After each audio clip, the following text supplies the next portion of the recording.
Assalamualaikum warahmatullahi wabarakatuh. Bismillah, walhamdulillah, wassalatu wassalamu ala rasulillah wa ala alihi wa sahbihi wa mawalah. Allahumma anfa'na bima 'allamtana wa 'allimna ma yanfa'una. Allahumma zidna 'ilma warzuqna fahma wa atina hikmah.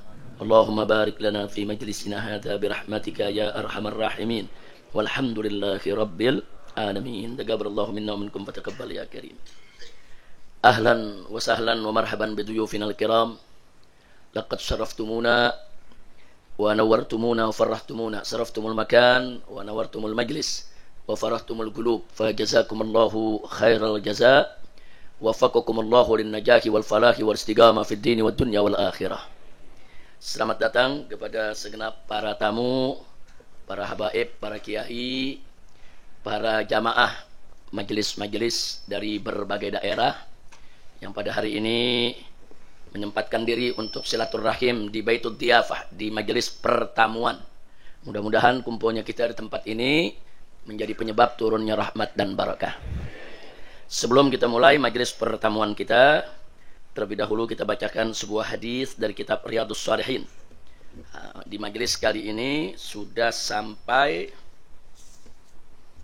hadis yang ke-72. Jadi ada dua hadis terakhir dari babul muraqabah, hadis 72 dan 73. Kita minta kepada Habib Alwi untuk baca hadis yang ke-72 dan Habib Kamil untuk baca hadis yang ke-73.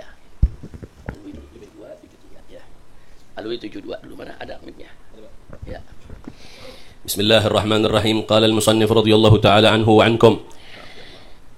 An Abi Hurairah radhiyallahu ta'ala anhu qala qala Rasulullah sallallahu alaihi wasallam min husni islamil mar'i tarkuhu ma la ya'nih. Haditsun hasanun rawahu Tirmidzi wa ghairuh. Bismillahirrahmanirrahim. Radhiyallahu ankum. At-tasi' عن عمر بن الخطاب رضي الله عنه عن النبي صلى الله عليه وسلم قال لا يسأل الرجل فيما ضرب امرأته رواه أبو داود وغيره. Ahsantuma wa buriktuma, jazakumullahu khairal jazaa. Baik ya ikhwan, barusan dua hadis sudah dibacakan. Yang pertama hadis yang ke-72 dibacakan oleh Habib Alwi bin Hasan bin Sumaid hafizahullahu taala wa ra'ah, di mana di sini disebutkan an Abi Hurairah radhiyallahu anhu. Biasakan kalau kita mendengar nama sahabat disebut, atau kita menulis nama sahabat, atau kita membaca nama sahabat Nabi, biasakan untuk taraddi. Artinya biasakan diri untuk baca radhiyallahu anhu. Nah, dibiasakan ya kawan, itu sebagai bentuk cinta dan penghormatan kita kepada para sahabat Nabi, sekaligus yaitu apresiasi dan balas jasa kita atas jasa-jasa yang mereka sudah berikan kepada kita sehingga Islam ini sampai kepada kita. Alhamdulillah. Jadi Abu Hurairah radhiyallahu an, nama asli beliau adalah Abdullah. Beliau punya kunyah adalah Abu Hurairah. Diberikan kunyah dengan Abu Hurairah karena memang beliau pecinta binatang, pecinta kucing, penyayang. Beliau banyak memelihara kucing, memberi makan kucing ya ikhwan. Dalam bahasa Arabnya kucing itu hirrah atau qittun. Jadi ada qit atau qittatun, ada juga hir. Nah, kemudian beliau terkenalah dengan kunyah tersebut. Tapi nama aslinya adalah Abdurrahman ibn Sakhar. Nah, beliau mengatakan qala, berkata Abu Hurairah radhiyallahu anhu, qala Rasulullah sallallahu alaihi wasallam. Jadi beliau menyampaikan kepada kita bahwasanya Nabi, yaitu Rasulullah sallallahu alaihi wasallam, pernah bersabda yang beliau dengar, di mana Nabi mengatakan min husni islamil mar'i tarkuhu ma la ya'ni. Artinya min husni islamil mar'i, dari keindahan Islamnya seseorang, bagian dari kebaiknya kan Islamnya seseorang. Artinya seseorang itu berislam akan menjadi baik dan indah keislamannya dengan apa? Tarkuhu ma la ya'ni, yaitu dengan sikap dia yang meninggalkan apa saja yang dia nggak perlu ya kawan. Jadi dia apa yang dia nggak perlu tinggalin aja. Jadi nggak usah terlalu terlalu banyak tanya, mau tahu urusan orang, saudara, terlalu banyak nyelidik, pengen tahu rahasia orang. Itu bukan bagian dari Islam yang bagus, bukan. Islam yang bagus itu jangan ngorek-ngorek mau tahu urusan orang ya kawan. Kalau dalam bahasa Arabnya fudul, mau tahu aja urusan orang ya kawan. Kalau bahasa Indonesianya peduli. Peduli itu dari fuduli. Cuma terjadi pergeseran makna. Nah, peduli bahasa Indonesia, bahasa Arabnya fuduli. Jadi sebetulnya kata peduli itu berasal dari kata bahasa Arab. Hanya saja terjadi pergeseran makna. Nah, apa pergeseran maknanya? Fuduli dalam pengertian bahasa Arab tadi itu orang yang pengen mau tahu aja urusan orang. Nah, sehingga artinya negatif, nggak bagus. Tapi kalau peduli dalam bahasa Indonesia artinya bagus. Peduli artinya perhatian, mau tahu dalam pengertian mau bantu orang. Nah, kalau itu artinya bagus ya, Pak. Nah, tapi kalau fuduli dalam bahasa Arab artinya yang nggak baik, dia selalu mau tahu urusan orang. Kalau kita mau tahu dalam hal yang positif boleh. Kita punya tetangga, mau tahu makan apa enggak ini hari. Nah, itu boleh. Nah, dengan tujuan apa? Kalau dia nggak makan, kita bantu. Kita kasih dia makan, kita kirimkan makanan. Nah, kalau begitu boleh ya, Pak. Itu mau tahu yang positif. Tapi kalau cuma sekedar mau tahu isi kantong orang berapa, gajinya berapa, urusannya bagaimana, yang nggak ada urusannya sama kita, itu sifat yang nggak bagus, itu sifat yang jelek, tinggalkan jauh-jauh. Makanya tadi Nabi mengatakan min husni islamil mar'i. Nah, itu diantara bagian daripada indahnya atau bagusnya Islamnya seseorang, dia tinggalkan apa-apa yang dia tidak perlu. Nah, mudah-mudahan kita termasuk golongan ini ya, Pak. Nah, jadi belajarlah untuk jangan mau tahu aja urusan orang, kecuali kita hanya ingin tahu apa yang penting. Penting buat diri kita, penting buat keluarga kita, penting untuk urusan perjuangan agama kita, penting untuk umat, hal-hal yang penting buat Islam, buat ibadah, silakan kita cari tahu. Tapi kalau nggak ada urusannya dengan kita, apalagi urusan dunia, nggak usah kita mau tahu urusan orang. Insya Allah. Nah, dengan demikian, insya Allah kita akan menjadi seorang Muslim yang baik. Hadis ini dikatakan oleh Al-Imam Tirmidzi hadisun hasan. Hadis ini nilainya hasan. Jadi nilai hadis itu ada sahih, ada hasan, ada dhaif. Ya, ikhwan. Hadis sahih itu apa? Hadis sahih itu kalau memenuhi syarat. Apa syarat-syaratnya? Yang pertama, ittisalus sanad. Yang pertama, sanadnya bersambung. Jadi kalau sanadnya nggak bersambung, itu bukan hadis sahih. Hadis sahih itu syarat yang pertama, sanadnya bersambung. Maksudnya bersambung, Imam Bukhari dapat dari siapa? Dari gurunya, gurunya dapat dari gurunya, gurunya dapat dari gurunya, terus sampai nyambung kepada Nabi Muhammad Sallallahu Alaihi Wasallam. Nah, kalau sanadnya bersambung dari hulu sampai ke hilir, dari atas sampai ke bawah, itu syarat pertama hadis sahih. Nah, hadis sahih ada syarat yang kedua. Syarat yang kedua adalah adlur rawi. Nah, apa arti adlur rawi? Perawinya orang baik. Nah, perawinya tidak terbukti berbohong, tidak terbukti ninggalin sholat, tidak terbukti mencuri. Jadi secara umum dia adil. Nah, pengertian adil itu dia orang baik. Secara umum orang tahu dia baik. Dia nggak punya celak tuh, dia mencuri, main judi, berzina, nggak ada. Jadi selama orang itu baik, sholat nggak tinggal, puasa Ramadan jalan, semuanya baik, nggak pernah ngebohong dalam riwayat, saudara, maka itu syarat hadis sahih. Tapi kalau perawinya terbukti pernah ngebohong, terbukti bikin dosa besar, nggak pernah taubat, maka hadisnya tidak akan dinilai sahih ya kawan. Nah, jadi sekali lagi itu syarat yang kedua. Nah, syarat yang ketiga adalah dhabtur rawi. Apa itu dhabtur rawi? Saudara, kekuatan hafalannya. Nah, jadi hadis itu bisa menjadi sahih kalau seseorang itu punya hafalan yang kuat. Hafalan hadisnya kuat. Dia kalau meriwayatkan hadis itu betul-betul sesuai dengan apa yang disampaikan oleh Nabi. Dia nggak tambah, dia nggak kurangin. Jadi hafalan itu betul-betul kuat. Begitu Nabi bicara, begitu dia sampaikan. Nah, nggak ada tuh lupa-lupa tuh di tengah, nggak ada. Oh, ini kelihatannya begini, apa begitu, lupa, nggak. Pokoknya kalau orang udah banyak lupa, hadisnya nggak sahih ya kawan. Nah, jadi hadis yang sahih itu hafalannya harus kuat. Jadi bukan sekedar hafal Quran, tapi juga hafal.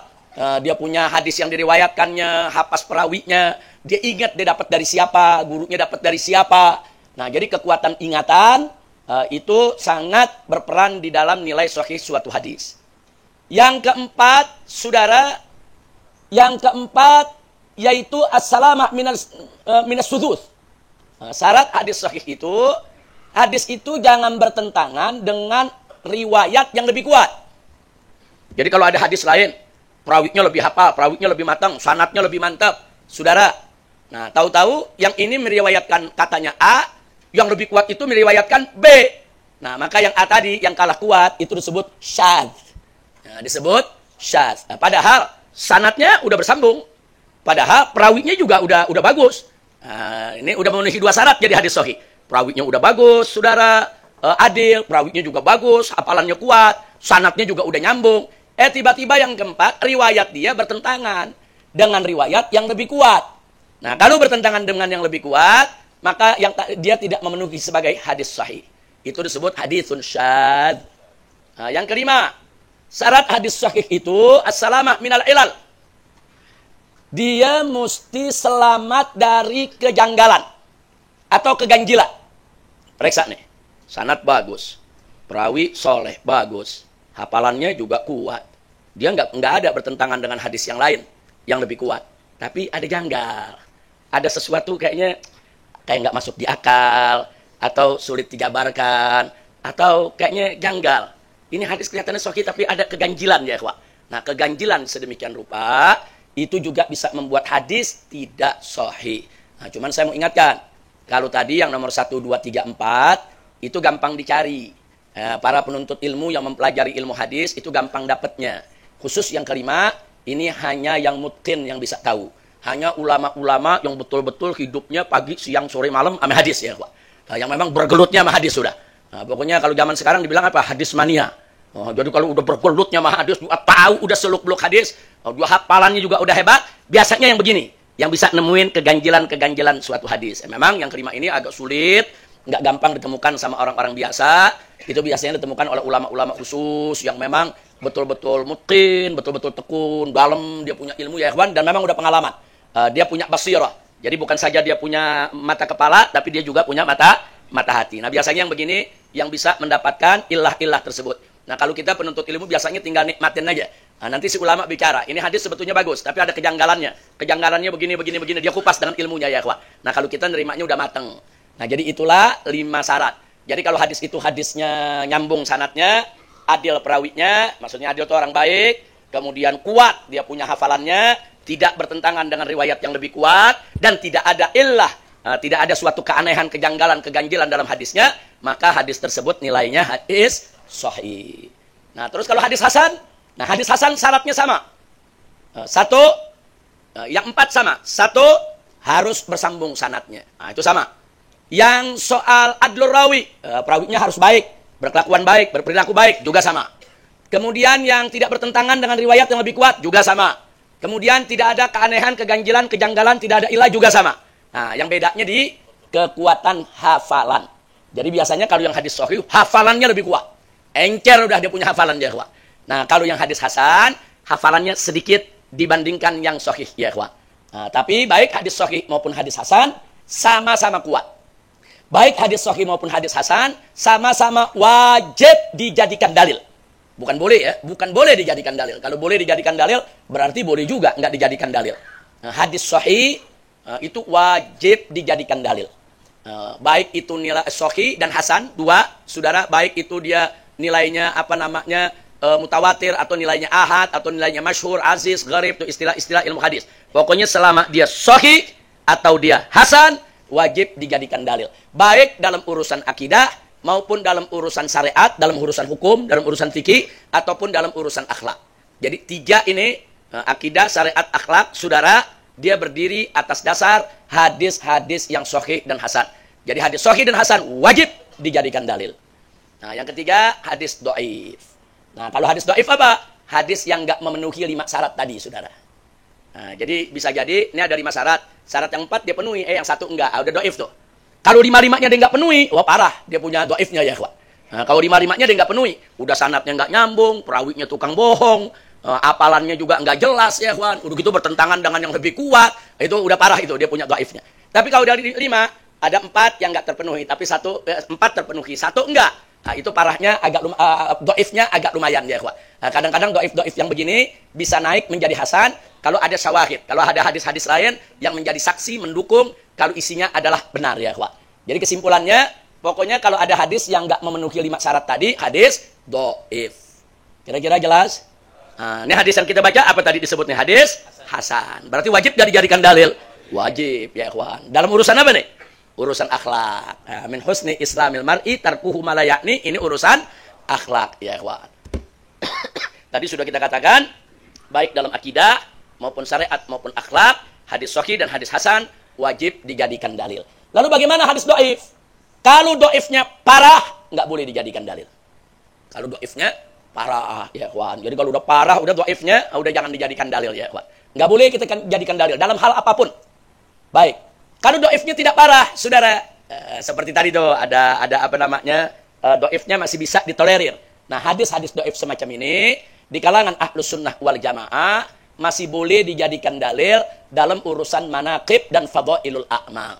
Tapi kalau dalam urusan akidah nggak boleh. Dalam urusan hukum halal haram nggak boleh ya kawan. Dalam urusan yang prinsip nggak boleh. Hadis dhaif dijadikan dalil nggak boleh. Tapi kalau dalam manaqib itu seperti keutamaan Nabi dan para sahabat ya kawan. Atau bab fadhailul a'mal, tentang amalan-amalan sunnah ya kawan. Ada hadisnya tapi lemah. Nah, kalau lemahnya nggak parah, ulama Ahlus Sunnah wal Jamaah itu hampir sepakat mengatakan boleh digunakan sebagai dalil selama dhaifnya tidak parah. Jadi jangan kaget kalau Anda melakukan satu amalan, tahu-tahu di peraturan itu kan hadisnya dhaif. Jangan kaget dulu, saudara, karena Ahlus Sunnah wal Jamaah membolehkan kita beramal dengan hadis dhaif selama dhaifnya tidak parah. Karena ada juga kalangan saudara-saudara kita kalau udah dengar hadis dhaif tuh udah main mutlak aja, udah saklek, nggak boleh dipakai. Kalau kita pakai langsung dituding musyrik, bid'ah, dolal, sesat, kafir, masuk neraka. Nah, repot ya kawan. Padahal Ahlus Sunnah nggak begitu. Ada hadis-hadis dhaif yang boleh dipakai. Bahkan, nah ini saya mau beri informasi, bahkan ada hadis dhaif tapi sepakat ulama untuk pakai hadis tersebut, saudara. Ini menarik, padahal hadisnya dhaif. Seperti hadis apa? Seperti hadis pada saat Nabi bertanya kepada Mu'adz ibn Jabal waktu ditugaskan ke Yaman. Ya Mu'adz, nanti engkau di Yaman, bagaimana cara engkau menghukum nih di tengah-tengah masyarakat, cara memimpin? Mu'adz jawab, ya aku berpegang kepada kitab Allah. Kalau nggak ada, ya aku berpegang kepada sunnah Nabi. Kalau nggak ada, ya aku ijtihad. Saudara, ini hadis, saudara, semua fuqaha dari semua mazhab pakai itu hadis ya, kawan. Padahal hadis tersebut dhaif. Tapi hadis ini menariknya talaqahul, yaitu bil al-ummah wal ulama bil qabul. Tapi hampir semua ulama dan umat semua nerima itu hadis ya, kawan. Nah, sampai-sampai itu hadis dianggap sebagai hadis sahih, padahal hadis dhaif. Tapi dipakai oleh semua. Bahkan yang teriak-teriak hadis dhaif, yang nentang hadis dhaif ikut pakai juga tuh hadis ya, kawan. Kita kalau buka ilmu usul fikih itu hadis ada. Kita bicara soal ijtihad, hadis ada ya, kawan. Nah, ini menarik. Nah, jadi ilmu hadis ini emang unik. Ada ilmu hadis, ada ilmu fikih ini unik. Kadang-kadang ada hadis yang udah disepakati dhaifnya, tapi disepakati juga boleh dipakai ya, kawan. Alhamdulillah. Nah, yang begitu-begitu kita mesti jeli. Jadi jangan dengar hadis dhaif langsung dihinakan, dengar hadis dhaif langsung diremehkan, dengar hadis dhaif ya udah enggak usah dipakai. Enggak begitu juga. Bahkan banyak hadis dhaif yang diterima oleh para ulama dari semua mazhab dan diterima oleh umat sebagai dalil, seperti yang tadi kita cerita ya, kawan. Ada beberapa hadis, saudara, tapi ini bukan saatnya untuk kita jelaskan. Ada sejumlah hadis yang seperti itu. Hadis itu lemah, sepakat ulama bilang lemah, tapi mereka sepakat rame-rame itu hadis dijadikan dalil ya, kawan. Nah, ini supaya kita tahu. Nah, baiklah, itulah pelajaran kita dari hadis yang ke-72. Intinya kita diminta oleh Nabi alaihi salatu wassalam untuk menjaga keindahan Islam, untuk menjaga bagusnya Islam yang ada dalam diri kita, yaitu diantaranya dengan perilaku jangan banyak mau tahu urusan orang. Jangan ngorek-ngorek urusan orang. Nggak usah. Kita nggak usah fuduli ya, kawan. Fuduli, jangan. Jadi apa yang kita nggak perlu, nggak penting, jangan kita tanya. Apalagi kadang-kadang ada orang-orang kalau kita tanya sesuatu urusan pribadinya kan tersinggung. Nah, jadi nggak baik. Nah, justru supaya kita nyaman, dia juga nyaman, jangan nanya saudara hal-hal yang menjadi privasi seseorang. Nah, itu yang perlu kita ketahui. Yang kedua, hadis yang kedua diriwayatkan oleh Sayyidina Umar ibn Khattab radhiyallahu anhu. Sayyidina Umar sebagaimana kita ketahui, beliau adalah sahabat Nabi, beliau juga merupakan mertua Nabi, dan beliau juga khalifah yang kedua menggantikan setelah wafatnya Sayyidina Abu Bakar Siddiq radhiyallahu anhu. Nah, ini Sayyidina Umar ini punya riwayat menarik. Beliau katakan, anin Nabi sallallahu alaihi wasallam. Nah, beliau dapat hadis dari Nabi alaihi salatu wasallam. Apa kata Nabi? Kata Nabi, la yus'alur rajulu fima daraba imra'atah. Nah, menarik nih ya, kawan. Kata Nabi apa? La yus'alur rajul. Jangan ditanya seseorang itu fima di dalam urusan daraba imra'atahu dalam urusan kalau dia mukul istrinya ya, kawan. Jadi kalau ada orang nih lagi ribut sama istrinya, kita jangan nanya-nanya ya, kawan. Kenapa ribut? Ada apa ya? Kenapa ya? Bagaimana? Itu kenapa tuh kok kayaknya matanya biru tuh punya bini? Jangan. Di sini ya, kawan. Nabi katakan jangan nanya seseorang untuk urusan privasi dia, pribadi dia dengan istri dia ya, kawan. Jangan, nggak boleh. Jadi dalam hal apapun nggak boleh. Artinya apa? Ini hadis bagian dari yang tadi. Jangan terlalu ngorek-ngorek urusan orang. Baik, sekarang karena ini urusan suami mukul istri, akhirnya muncul pertanyaan, emang suami boleh mukul istri? Ini babnya lain nih. Nah, kalau ini kan babnya tadi kita jangan ikut campur urusan rumah tangga orang. Jangan. Apalagi jadi kompor, ngomporin aja biar orang pada bubar, pada bercerai ya ikhwan. Jangan, nggak boleh. Nah sekarang kita bicara hubungan suami istri ya ikhwan. Dua yang saya mau sampaikan. Pertama, saudara, di zaman Sayyidina Umar ada kejadian. Seorang suami kesel, istrinya dari pagi, siang, sore, malam marah melulu ya ikhwan. Kita tahu sendiri perempuan kalau marah bagaimana? Wah, kalau udah ngomel itu ngoceh isi rumah ya kawan. Kita mau di dapur, mau di kamar, puyeng pala kita dengarnya. Betul. Nah, itu yang betulnya paling kenceng sering tuh. Nah, jadi kita udah pegal deh ya kawan. Nah, ini dulu ada nih kejadian nih. Begitu dia pegal, dia mau lapor khalifah. Wah, dulu nggak tanggung-tanggung, lapornya ke kepala negara, bini bawel. Sekarang bini bawel lapor ke kepala negara, ditangkap pas pampres nanti. Lapornya ke Sayyidina Umar ya kawan. Berangkat dia, pokoknya dia mau laporin, dia mau minta pendapat, mesti diapain nih bininya? Apa dia ceraiin, apa bagaimana? Dia mau tahu nih, bininya marah-marah dulu, udah nggak kuat, udah capek, udah. Nah, datang ke rumah khalifah. Begitu datang ke rumah khalifah, sampai di halaman, dia masuk, mau ketok pintu, dia dengar ada suara dari dalam. Dia nggak jadi ketok pintu, dia dengerin, nggak tahunya khalifah lagi diomelin sama bininya. Dia lagi dengerin, khalifah lagi diomelin sama bininya, khalifah aja diem aja, bininya ngomel-ngomel lagi saudara. Akhirnya begitu dia lihat begitu, ya khalifah aja domelin, gimana anda mau nanya? Dia mundur, nggak jadi orang ya kawan. Begitu dia mundur nggak jadi, sekelebatan khalifah dari dalam kayaknya ada tamu tuh mau datang kok nggak jadi. Dia buka pintu, dipanggil, sini mau kemana? Kan mau datang, ada perlu apa? Nah, dia datang, ada perlu apa? Nggak jadi katanya. Enggak sebutin ada apa, sebutin. Enggak jadi, udah enggak. Pokoknya dia nggak mau sebutin urusannya. Nggak bisa, kau datang pasti ada keperluan. Ditahan sama khalifah. Pokoknya kalau dia nggak sebut nggak boleh pulang. Ada apa? Abang bisa aku bantu. Dia ngomong begini, ngomongnya sampai cengengesan dah. Saya datang nih mau melapor. Saya di rumah tiap hari diomelin terus sama istri. Terus saya mau lapor minta pendapat. Ternyata di sini khalifah diomelin juga. Akhirnya khalifahnya tersenyum. Dia bilang, saudaraku, ya ukhaya. Dia bilang, kita punya istri ini seharian capek di rumah. Dia benahin rumah, dia jagain anak kita, dia bersihin rumah, dia masakin kita. Capek. Jadi kalau kita pulang dia ngomel, ya anggap aja dia lagi hilangin capeknya, lepas lelahnya. Jadi jangan ditanggepin, jangan. Nah, semenjak saat itu dia dengar dari Sayyidina Umar jawabannya begitu, pulang ke rumah dia nggak pernah resah lagi bininya bawel ya. Kalau bininya lagi mamel dia senyum aja ya. Oh, ini lagi lepas lelah ini. Ini namanya lagi lepas lelah. Masya Allah. Ada gak yang model begini di antara kita nih? Ayo jujur dah, ada gak? Dijawab sama jamaah, Beb, nggak usah nanya. Min husni islamil mar'i tarkuhu ma la ya'ni. Habib jangan nanya-nanya, itu urusan privasi rumah tangga. Ya memang itu urusan privasi ya, ikhwan. Kira-kira jelas ya. Nah, terus ada lagi satu cerita, mau cerita? Kalau tadi riwayat, yang barusan riwayat. Ya, kalau sekarang bukan riwayat, hikayat. Ada riwayat, ada hikayat. Kalau riwayat sahih kita terima. Kalau hikayat mau diterima boleh, enggak juga boleh. Mau dengar hikayat? Betul? Iya. Ada satu orang, saudara. Satu orang punya istri. Sampai jadi kakek-kakek, nenek-nenek setia. Nah, cuman istrinya ini bawel, tiap hari ngomel. 50 tahun berumah tangga, ngomel terus ya. Tapi sabar, suaminya sabar. 50 tahun domelin. Nah, bayangin umurnya udah 60 lebih, sudah hampir 70. Suatu hari istrinya ngomelnya kelewatan. Begitu ngomel kelewatan, dia kesel ya, Pak. Dia pegang, dia seret istrinya, diceburin ke sumur kering. Nah, di dalam sumur itu ada sumur kering, dalam sumur itu ada jerami. Pokoknya diceburin udah. Dia udah pusing udah dengan istrinya, pokoknya diceburin. Ternyata dari dalam sumur istrinya terus ngomel nggak berhenti. Ngomelnya makin meledak ini ya, kawan. Dia bilang kok suami begini, ngomel dia, saudara. Akhirnya suaminya masuk nggak mau dengar, udah tenang, nggak ada ngomel dalam rumah. Cuman akhirnya hatinya sedih, ya Allah. Kenapa anda lempar kan 50 tahun anda udah omelin. 50 tahun sabar masa dirusak buat hari ini. Dia sedih, dia nggak jadi hilang marahnya, dia balik lagi ke sumur. Dia turunin tangga. Hei istriku, ada di bawah nih tangga nih, ayo naik. Turunin tangga. Begitu, ini istrinya masih marah-marah terus nih di bawah. Dia turunin tangga, begitu tangga diturunin, keluar dari dalam sumur orang tua, kakek-kakek jenggotnya panjang, saudara. Kaget ini orang. Loh, kau siapa? Di mana istriku? Ini kakek bilang, itu yang di bawah istrimu. Iya, buru-buru keluarin. Ana udah 300 tahun tinggal di sumur, nggak pernah begini. Sekarang ana nggak betah gara-gara ada dia. Ternyata itu kakek yang keluar jin sumur yang udah tinggal di sumur 300 tahun, saudara. Yang namanya jin kan umurnya panjang. Sampai jin nggak kuat ya, wah. Akhirnya dijawab ini orang, ya ente baru 5 menit, ana 50 tahun.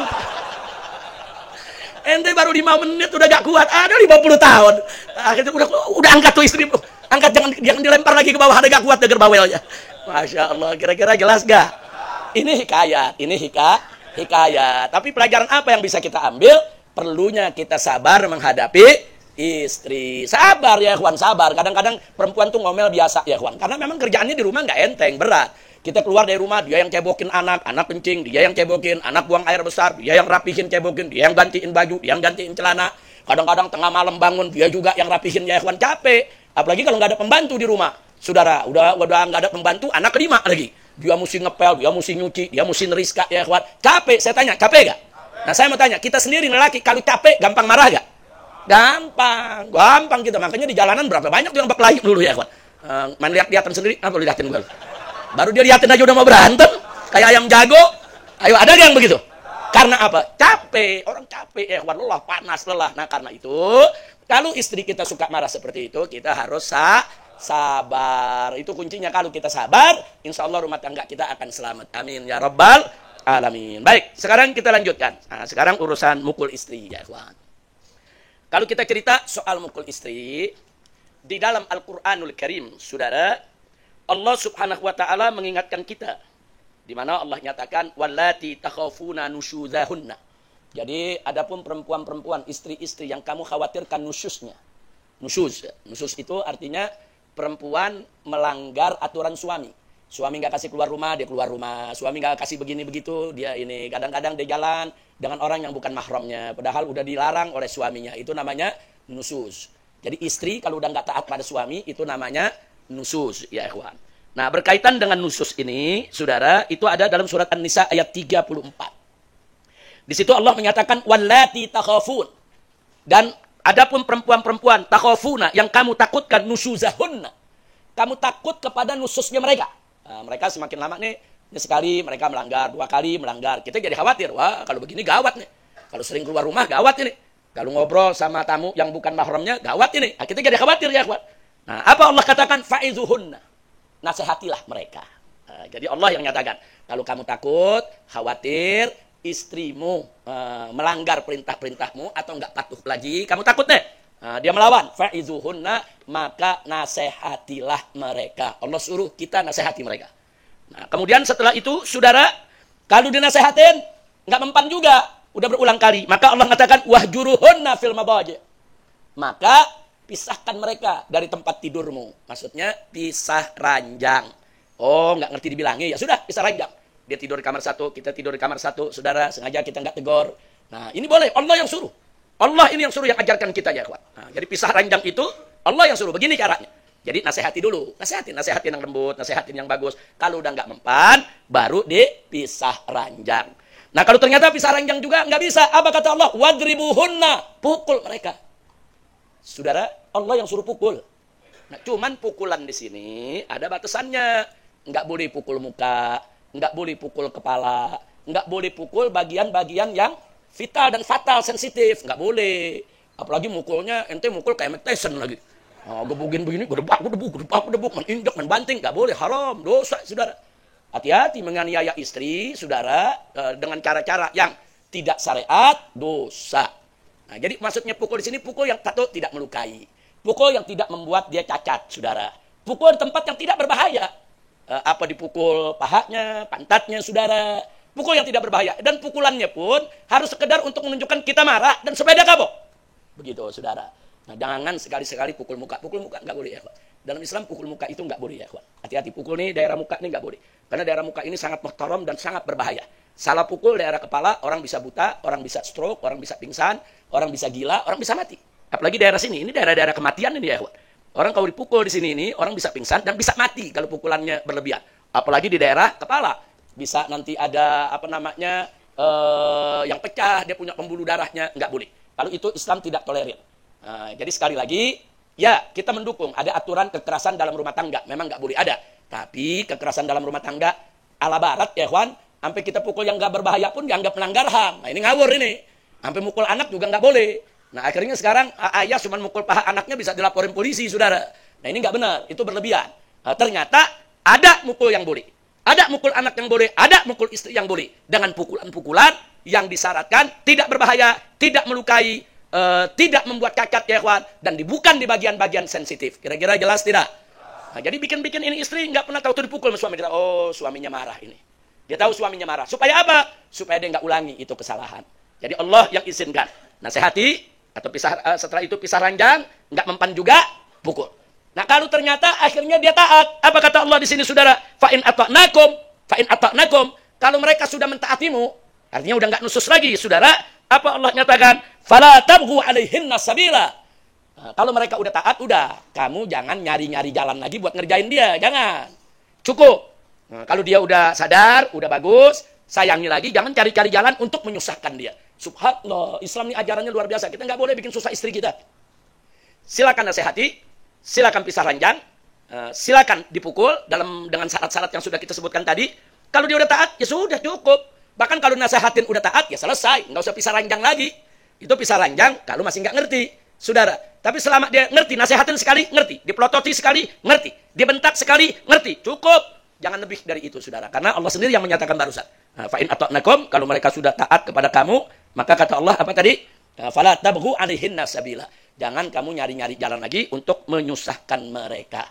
Nah, jadi inilah ajaran Islam. Alhamdulillah, begitu indah, begitu bagus. Jadi saya ingatkan semua yang ada di sini, saudara, jangan sekali-sekali kita menyusahkan istri, menyiksa istri, melakukan kekerasan dalam rumah tangga kepada istri. Nggak boleh. Kepada anak pun juga nggak boleh, ya kawan. Kita jaga mereka dengan baik. Nabi mengatakan dalam satu hadis, khairukum li ahlikum. Sebaik-baiknya orang daripada kamu semua adalah orang yang paling baik kelakuannya terhadap keluarganya. Siapa Anda yang baik kepada keluarga? Saudara, itulah orang Islam yang terbaik, ya kawan. Di hadis yang lain Nabi katakan, khairukum li nisaikum. Orang yang terbaik di antara kamu adalah yang paling bagus perlakuannya terhadap istri-istrimu. Jadi siapa yang perlakuannya baik kepada istri, siapa yang perlakuannya baik kepada anak, maka dia adalah orang tua yang baik. Alhamdulillah. Nah, saudara, ini yang perlu kita tahu. Apalagi kepada kedua orang tua. Kedua orang tua, apalagi kalau mereka sudah lanjut usia. Nah, hati-hati. Fala taqul lahuma uff. Jangan sekali-kali kamu mengatakan uff kepada mereka. Kalau ngomong aja nggak boleh, apalagi mukul. Kalau ngomong aja nggak boleh, apalagi menyiksa, menganiaya. Kalau ngomong aja nggak boleh, apalagi menelantarkannya. Nah, karena itu sekali lagi yuk kita jadi orang baik di dalam rumah tangga kita, junjung tinggi di atas kepala ayah dan ibu kita, apalagi kalau mereka sudah lanjut usia, dan perlakukanlah istri dan anak-anak kita dengan baik.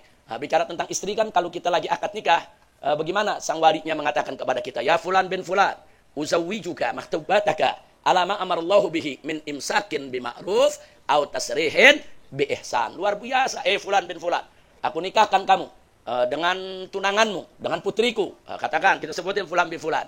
Dengan syarat apa? Alama amarallahu bihi, sesuai dengan perintah Allah, min imsakin bima'ruf. Kau pegang dia jadikan istri dengan baik, au tasrihin bi ihsan, atau lepas dengan baik. Jadi kalau kita sudah nggak cocok dengan istri, jangan disiksa istri. Kalau udah nggak cocok dengan istri, jangan istri kemudian dianiaya.